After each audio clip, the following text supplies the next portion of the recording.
नमस्कार भाई लोग, काल बाम आपके भाई मोनू सिंह। हम ई टॉपिक पर वीडियो ना बनाई थी भाई, लेकिन वीडियो हम ऐसे बनावत तनी काहे कि हमार पावर स्टार के गायकी पर सवाल उठल बटे।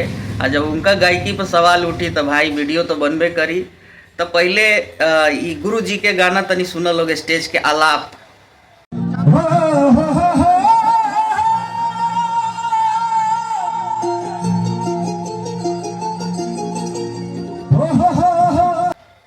आलाप सुन ले लोग भाई। तो भाई अगर अगर वो पवन सिंह के, अरिजीत सिंह के पास बोलत रहन कि बैठ के गाना गाइए तो आपका औकात का था लग जाएगा, तो आपको किसके पास बैठाया जाए ये बताइए आप। विनय तिवारी के पास बैठा दे, भोजपुरी के ही हैं।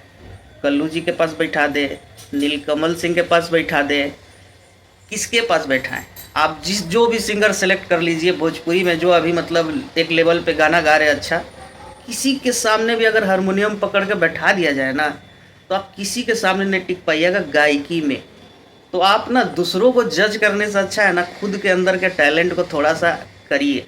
रहा बात अरिजीत सिंह का, तो अरिजीत सिंह भाई शुरू से क्लासिकल सिंगिंग का रियाज किए हैं और क्लासिकल सिंगिंग ही गाते हैं।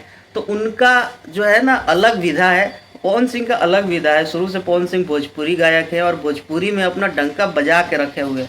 भोजपुरी का मोहम्मद रफ़ी उनको बोला जाता है। आपको क्या बोला जाता है?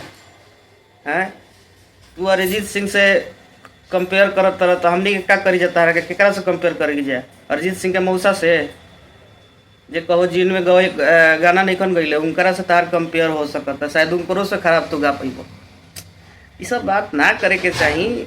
एक स्टार है आप, और आप अपने जिसको जिसको आप आदर्श एक टाइम पे मानते थे, आप उसके बारे में इस तरह का लैंग्वेज आप स्टेज से यूज करते हैं, ये बहुत ही गलत बात है।